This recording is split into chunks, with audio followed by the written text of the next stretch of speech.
Hello again everyone, it's me, MadameMacabre, and welcome to another video. So, it's not apparent to y'all that I've been away, because I got videos done ahead of time and scheduled uploads, so it's like nothing changed, you got plenty of content. But I have actually been out of town for about the past week. I've been down in New Orleans over Halloween and all that good stuff because some dear friends were getting married and we had a big meetup and lots of people all flew in and it was a wonderful, wonderful time. But the wonderful, wonderful time is not what I am here to tell a story about. I'm sure based on the title and the thumbnail, you know it's gonna be some griping. Yes, I am fully aware this is absolutely a first world problem. I have that context and scope, I know, but it's still fun to complain about, and I think you guys might enjoy the story when it comes to freaking air travel. I don't know, man. I love traveling. I love getting to go to new places, see new things, experience new cultures. It's wonderful, it's a blast. But getting there, that's the part I cannot stand. I don't know. I feel kind of cheated that we are in the year 2020 and we still haven't figured out something better and less nightmarishly makes you want to rip your hair out than air travel by now. Why can't we teleport? This is not the future I signed up for. We are on the bad timeline. Seriously, I don't know. This is a risky rabbit hole because I could go on a tangent for a while about airports, all the way from the useless security theater that the TSA puts us through, stuff that doesn't actually do anything to make us any safer, and it just makes our lives miserable. But you know what? That's not even what I'm supposed to be talking about. So let me wrangle myself back on topic so I can tell you the story of one particular trip, my flight to and from New Orleans just a few days ago. So starting out, it was not bad. I gotta say that, being in Washington, SeaTac Airport is a pretty nice airport. I mean, it's got its own issues. It can be complicated and everything. But when you get in there, it's pretty nice. They got some nice restaurants. It's pretty clean and up to date. Can't really complain. I got through security in 8 minutes. It was incredible. I just flew through there and then was able to shop in some stores and get some food and just enjoy myself before the flight. So I'm thinking, cool. This is an uncharacteristically easy beginning to travel, that maybe it'll be good. Maybe it'll be good. Can't be that simple. So, things continued nicely until we actually boarded the plane. Up until that point, things looked good. We were all on time and everything, and me not liking to overpay for stuff at the airport, I thought ahead, and I made sure before I traveled to pack some snacks and goodies that I could enjoy on the plane. Little did I realize that these snacks were going to be the center of a controversy mere hours later. But I'm getting ahead of myself once again. So I get on the plane, and I am sitting next to two lovely older women. They're middle-aged, and they are actually returning home to New Orleans, so they have this really charming southern accent, and they were kind of fun to sit next to because they were just gossiping and they were hilarious, and it wasn't the kind of thing that I was even eavesdropping. They'd talk and then they'd give me a look granting me permission to comment on the spicy tea being shared between them. So that was fun. Couldn't complain about that. Again, everything started out lovely. It wasn't until we were up 30,000 feet in the sky where there was literally nothing I can do, that's when things start getting dodgy. So, as those of you who have flown, long enough distances to have food and stuff on flights, you'll know that after about an hour or so in the sky, when you've reached altitude and everything, the flight attendants will bring drink and snack carts, the trolleys that you can buy things from. Pretty standard, no surprises there. But again, because all the compact space of them trying to just cram as many things onto these flights as possible, you're gonna have a limited selection of what they can carry, what they can fit on those carts. That's all they got. And because there's not a super wide selection, thus, if I want something specific that I know the flights aren't gonna have, I buy it beforehand and I pack it in my carry-on. So the carts come by, and across the aisle, not directly across from me, but the aisle behind, the seats behind the person directly across from me, because I was in the aisle seat, there is what one might classify as the common Karen. Oh yeah, you know where this is going. So you have Karen in her seat, and then next to her you have her little larvae, looking about, I want to say, 5 to 7 years old. You know, young enough to still be a wiggly, excitable child, but old enough to have some basic manners by then. So anyway, since the trolley, it starts up front and it works its way back, so it's still got a little ways before it gets to me, I decide, all right, well, since they're, dishing out food now's the time for me to, tap into my snacks and, have a little bite to eat. So I pull out a couple different bags of things, one of which being a bag of sour gummy worms, because I just wanted some candy and I know they don't sell those on the plane. Well, while eating my gummy worms, I can feel eyes on me. When you know you're being watched? So I kind of slowly turn to look, and sure enough, the young Karen larvae has its gaze locked onto me and my gummy worms. Oh boy, okay, well, kids stare, they obviously, it just wants, this child, he just wants my candy, which, fair enough, most kids will see something that they want, and, then they'll want it too, regardless of whether it being a strange adult or something, they're just like, I want what they have. Normal enough. So the food trolley comes, and the whole time it's going, I've got this uncomfortable sensation of being watched by this kid. He's just locked onto me with his vision, unblinking. It's kind of creepy. So I just, plug my earphones in, listen to my music, and try and zone out the gaze. And the trolley starts coming closer and closer and closer. And finally, when it gets there, the small child starts going, Mommy, I want gummy worms. Hold on, baby. Let Mommy order her Pinot Grigio. So, after the beverage cart goes through, then there is the food trolley that's coming along. Now, mind you, this whole time, basically as soon as you get in the plane, they have the menu, in a thing, like a holder on the seat in front of you. You have access to it the entire time. There is a menu of food and snack items that you can purchase. You have all this time, the entire time you're boarding the plane, you have time to look over the menu and see what is and isn't there. Anyone taking more than 2 seconds glancing at the snack side of the menu would see that they have fruit snacks, but they do not have gummy worms. However, Karen didn't think it was worth the time to look over the menu and decided to just screech at the hostess. Excuse me, Timmy would like a bag of gummy worms, please. Oh, I'm sorry, ma'am, but we don't actually have gummy worms. We have fruit snacks. Would you like some of those? No, I don't want fruit snacks. I want gummy worms. She has gummy worms. Oh boy, I am being pulled into this now. This is not good.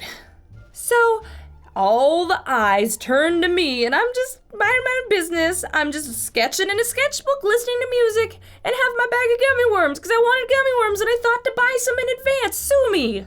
So this grown woman, who should know how the stuff works, apparently doesn't. She looks over at me and goes, well, how come she has some? You said you don't have some. Why does she have some? Ma'am, she didn't purchase those from us. She brought them with her. Well, why is she allowed to have them when my son wants some? Ma'am, we can't control other people's snacks. Well, that's just downright unprofessional. For the next 5 minutes, the Karen argued with the poor flight attendant over there not being gummy worms. Eventually, she relented and got a pack of fruit snacks for the child, but the child was not at all grateful and just kept eyeing me angrily, like I could feel it burning into me like a laser. So a little bit of time passes, and I think, okay, cool. The incident done, I can just get back to trying to pass the time on this 5-hour flight in peace. Unfortunately, life can never be so simple. A little bit time, like maybe 15-20 minutes passes, and then I hear it again. Mommy, I don't want these fruit snacks. I want those gummy worms. I'm sorry, kid. Life ain't fair sometimes. Which is what I wish the mother would have, used it as an opportunity to teach the child. But instead, this woman I don't know from Adam decides, you know what? That's a fair argument, kiddo. You should have those gummy worms. So, while I am sitting, trying to draw in my sketch pad, with earphones in, listening to music, in my own little world, I feel the presence of someone looming. This woman got out of her seat, walked across the aisle, and is like standing next to me in my bubble. And it takes a second, because at first I'm thinking it's someone who's getting something down from the above compartment, because once you're at cruising level, you're allowed to do that. But she didn't move, and she stayed there for a while. And finally, she leans down and taps my shoulder. So I pull out the earbud, look up, and I'm like, yes? This woman, again, I don't know her. I don't owe her anything. I'm just there trying to exist. Let me exist in peace, please. Yeah, excuse me? You have a bag of gummy worms there, and it's just sitting out, and it's not very fair considering it's something that no one else can get on the flight. My little boy wants some so badly, and you are just teasing him, so I think you should give them to him. What? That was one of those moments where you're like, is this real life? Like, normal, real human beings don't function that way and ask these kinds of things. What? And literally, that was my initial reaction.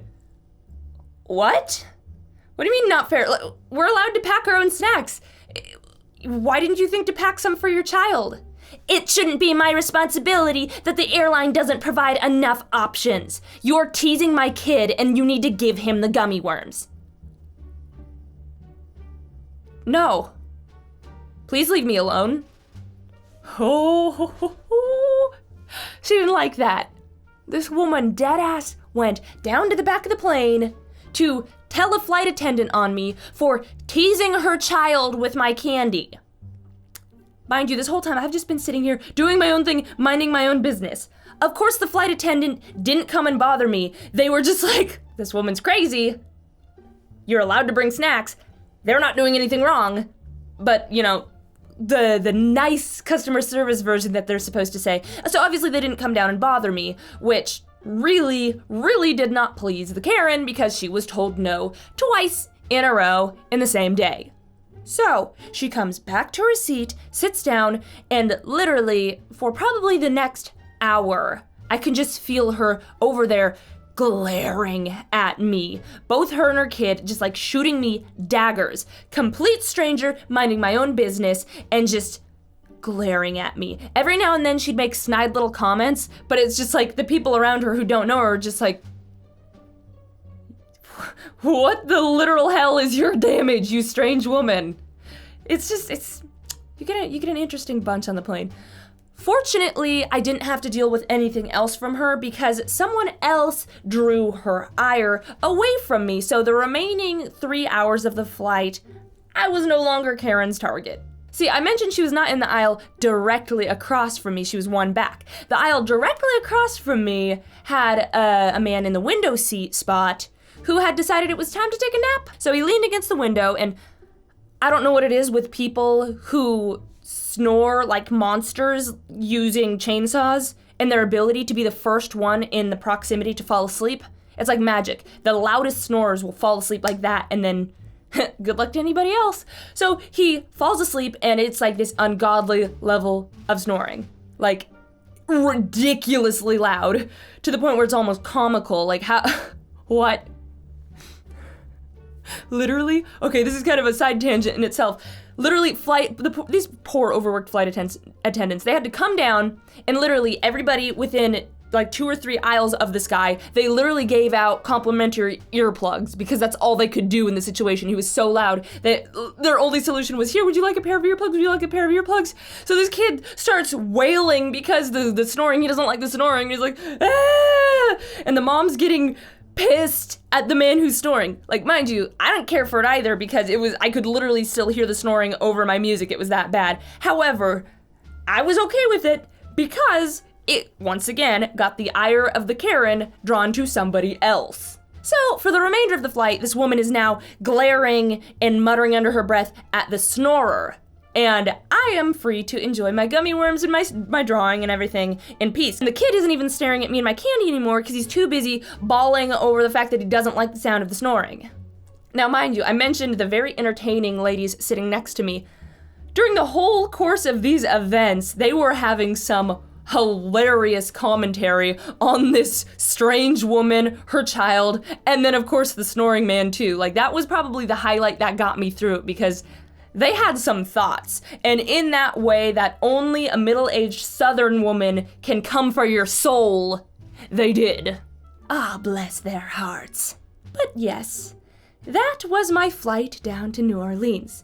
Mind you, the entire trip down there was a blast. I loved it, I had a great time, but I'd be lying if I said that the flight wasn't a mess. It was a mess, okay? I hate traveling by air. I hate it. I hate it. I hate it. But, you know, sometimes it's really your only option, and you just gotta deal with it. And then sometimes you can have a wonderful flight where you're just able to sleep and nobody bothers you, or you're sat next to somebody who's really cool and you end up having a chatting buddy for the flight. Had that happen before, so, you know, I've had some good ones, but luck of the draw, sometimes you get a Karen and her larvae who want to make you miserable, and then there's someone who draws their focus away, and it's just, you know, I'm realizing not all experiences are universal. This is a very unique one, but I hope you guys never have to encounter such a flight. Anyway, that's about all I have time for today. I hope you enjoyed this wild Karen sighting and enjoyed the story and found it entertaining. In the very least, you know, let's get something good out of an otherwise not so great experience. Anyway, I will catch you all next time with another video, and until then, you already know, stay creepy.